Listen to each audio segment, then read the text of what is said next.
ቆይ ለምንድነው ማንንም ስለዚህ እያወራ ያለው ነው? እርግጠኛ ነኝ በ2024 አሪፍ የሚያዋጣው የኦንላይን ቢዝነስ ምንድነው ብዬ ብጠይቃችሁ NFT፣ ፎሬክስ፣ ድሮፕ ሺፒንግ፣ ፕሪንቲፋይ ወይም ግራፊክ ዲዛይኒንግ ምናምን ከሚሉት አያልፍም።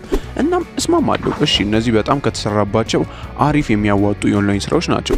ነገር ግን እንደምናውቀው አንዳንዶቹ እውቀት ያስፈልጋቸዋል፣ ብዙ ጊዜ እነሱ ላይ ማጥፋት አለባችሁ፣ ወይም የሆነ መነሻ ጊዜ ያስፈልጋቸዋል፣ ወይም በትንሹ ደግሞ አንድ ጥሩ ፒሲ ያስፈልጋቸዋል። ነገር ግን ለምሳሌ እኔ የዩኒቨርሲቲ ተማሪ ነኝ።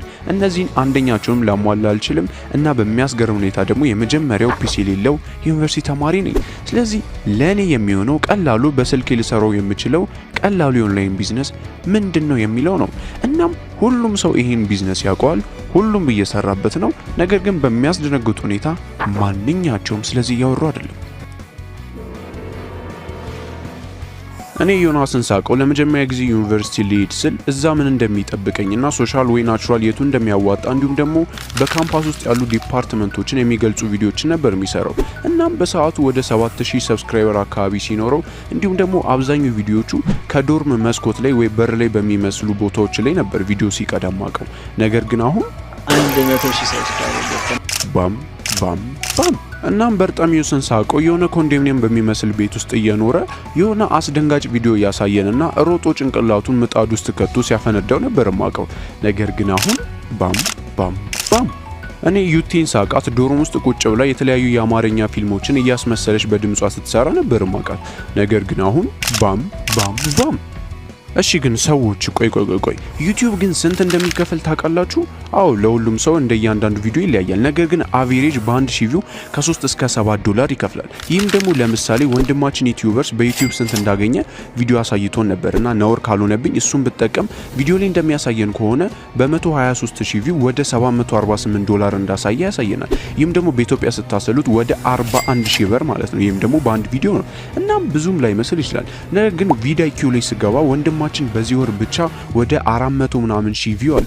ይህም ደግሞ በ3 ብናበዛው ወደ 123,000 ብር በዚህ ወር ብቻ ሰርቷል ማለት ነው። ይሄውላችሁ ይሄ በዩቲዩብ ብቻ ያገኘው ነው። ይህም ደግሞ ፕሮሞሽን አይጨምርም፣ ቢዝነስ አይጨምርም፣ ወይም ደግሞ ምንም አይነት ነገር አይጨምርም። ነገር ግን ይህ ሰውዬ ከትምህርቱ ወይም ከስራው ጎን ለጎን ኑሮውን እየኖረ በወር በሚለቃቸው 3 ወይም 4 ቪዲዮዎች ብቻ ያገኘው ገንዘብ ነው። እሺ በርጣሚዮስ ግን በአንድ ማስታወቂያ ስንት እንደሚከፈለው ታውቃላችሁ? አዎ ያ በቀልድ መሃል ይሄን ኮንሰልተንሲ ሞክሩት ወይ ምናምን ይሄን አፕ ሞክሩት ምናምን ብሎ የሚያልፏት ነገር። አዎ በዛ ቪዲዮ ብቻ ከ100 እስከ 200,000 ብር ብቻ ይቀበላል። አሁን እነዛ ቲክቶከሮች ቀስ በቀስ ድንገት ስልክ መቀየርና የሚገርም አፓርትመንት ውስጥ እንዴት መግባት እንደጀመሩ ገባችሁ ማለት ነው። እሺ ሌላ ጥያቄ፣ ስለ ቢትኮይን ወይም ክሪፕቶ ከረንሲ ወይም ግራፊክ ዲዛይኒንግ ወይም ፎሬክስ እንደሚያዋጣና እንድትጀምሩ ማን ነገራችሁ? ኦኬ እነዛ የው በፎሬክስ ሀብታም የሆኑት ልጆች ወይም ደግሞ በትሬዲንግ ብቻ በወር 100,000 ብር የሚያገኙት ልጆች አይደል? ታዲያ እነዚህ ልጆች የት አገኛችኋቸው? ኢንስታግራም፣ ዩቲዩብ፣ ቲክቶክ እና እያላችሁኝ ያላችሁት በወር 100,000 ብር በትሬዲንግ ብቻ የሚያገኘው ልጅ ወይም ደግሞ የራሱ የግል ጀት ያለው ፎሬክስ ትሬደሩ ወይም ግራፊክ ዲዛይነሩ ልጅ ዩቲዩብ ላይ ወይም ቲክቶክ ላይ መጥቶ ሰብስክራይብ እና ፎሎ አድርጉኝ ብሎ እየለመነ ነው እያላችሁኝ ያላችሁት? ይሄው ነገር እዚህ ጋር ይጣጣም አይደል? እንግዲያውስ እናንተ ማትሉት ከሆነ እኔ እላችኋለሁ እነዚህ ሰዎች ዋነኛ የገቢ ምንጫቸው ግራፊክ ዲዛይኒንግ ወይም ፕሪንቲፋይ ወይም ደግሞ የሆነ ትሬዲንግ ወይ ፎሬክስ ምናምን አይደለም። ዋነኛው የገቢ ምንጫቸው ሶሻል ሚዲያ ነው። ዋነኛው ሀብታቸው እኛ ሰዎቹና ተከታዮቻቸው ነው። በዛ ላይ እኮ ሁሉም ቢዝነስና እነዚህ የሚጀመሩ ኦንላይን ነገሮች ሁሉ ጊዜ ያላቸው ልክ እንደ ፋሽን መጥተው የሚያልፉ ናቸው።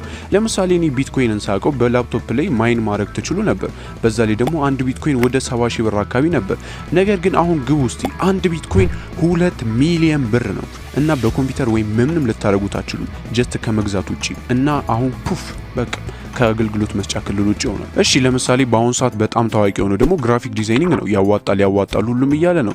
ይህን ግራፊክ ዲዛይንን በ3500 ብር በ3 ወር መጨረስ የምትችሉት ኮርስ ነው። እኔ እንኳን የማውቃቸው 5-6 ልጆች በአሁን ሰዓት እየተማሩ ነው እና በዚች 1-2 ዓመታት ውስጥ ልክ እንደ ኢንጂነሪንግ ሁሉም ግራፊክ ዲዛይነር መሆኑ አይቀርም።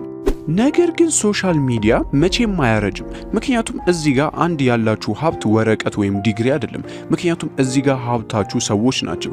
እናም እነዚህ ሰዎች ደግሞ በህይወት እስካሉ ድረስ እናንተ መቼም የገቢ ምንጫችሁን አታጡም። እናም አያርገውና እነዚህ ሰዎች ቢሞቱ እንኳን ልጆቻችሁ አሉ፣ የልጅ ልጆቻችሁ አሉ፣ የልጅ ልጆቻችሁ አሉ። እናንተ እንኳን ሞታችሁ ልጆቻችሁና የልጅ ልጆቻችሁ አንድ ላይ የሚያዩት ቪዲዮ ነው የምታስቀሩት። እና በዛ ላይ ደግሞ ሶሻል ሚዲያ መቼም ቢሆን ኪሳራ የለውም። እምልላችኋለሁ ዛሬ 100 ሰብስክራይበር ካላችሁ ለዛሬ 2 ዓመት ትታችሁት የዛሬ 2 ዓመት ብትመለሱ ከ98 ዝቅ አይልም። እናም ዋነኛው ነገር ደግሞ ይሄ ጊዜያችሁን አይወስድም፣ ብራችሁን አይጠይቅም፣ ወይም ደግሞ በየትኛውም አይነት ዲፓርትመንት ዲግሪ አያስፈልጋችሁም። እኔ እንዳልኳችሁ ተማሪ ነኝ። አሁን ለእረፍት መጥቼ ነው። እናም አሁን በእረፍት ላይም ቢሆንም ትንሽ ጊዜ ስራ አግኝቻለሁ እና ጠዋት 3 ሰዓት ወጥቼ ማታ 2 ሰዓት ነው የምመለሰው። እናም ባገኘሁት አጋጣሚ ስክሪፕት እጽፋለሁ። ከዛ በጊዜ ከመጣው ድምጽ ለመቅዳት እሞክራለሁ። አሁን ለምሳሌ ከሌሊቱ 4 ሰዓት ጓሮ ተደብቄ እየለፈለፍኩ ነው። ፈጣሪ ይሄን ይልኝ እና በንጋቴው ደግሞ በ25 ብር 1 ጂቢ ሳፋሪ የኢንተርኔት ፓኬጅ ገዝቼ ቪዲዮን ኤዲት ለማድረግ እሞክራለሁ።